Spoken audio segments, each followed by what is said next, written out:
Okay, eventually your child may come across an empty box calculation such as this.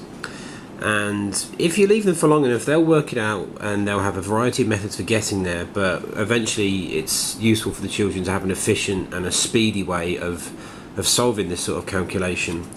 So I talked to the children about creating the calculation family, or the CAMLY for short, which is just a bit of a hook for them. And I encouraged them to think about the fact that addition and subtraction are the opposites of each other, and that in each case you can create two addition and two subtraction sentences using just these that we have in front of us. 33 subtract something equals 9. The something has to be a number.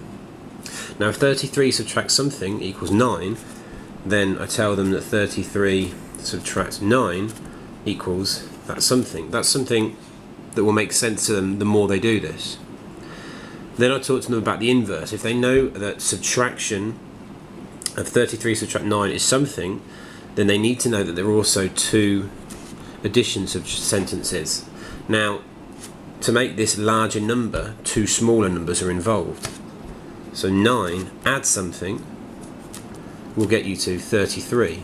That's pretty much the opposite of what happened here. And likewise, we can have something add 9 equals 33.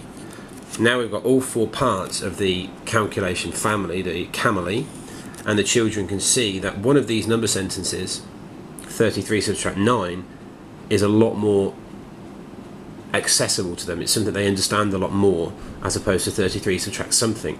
So straight away, they've got a quick way of finding a simpler sentence to solve. We can see the same again here. If we have, let's go with a larger number, 118, and this time add something equals, let's say, 354.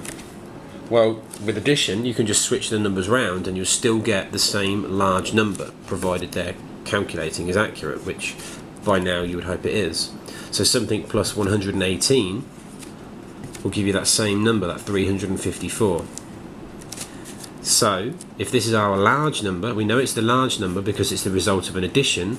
We put it at the beginning, 354. We can take away something and we can get to, we're only left with 118 now.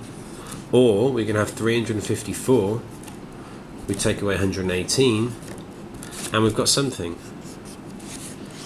Now, once you've done a couple of these with children, you start looking for patterns, and they'll probably notice things like, well, in each case it's the same three parts to the equation, 118 something 354. Same 3 in each one. They're just moved around slightly. They might start to notice that with subtraction you always start on the larger number.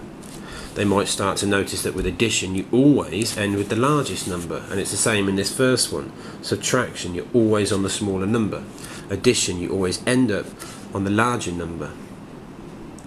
What's important is that they do several examples and they get those patterns in, and they think about the inverse. If we're adding these numbers together to get to this number, then we can use this number and subtract these in turn to get back to either one.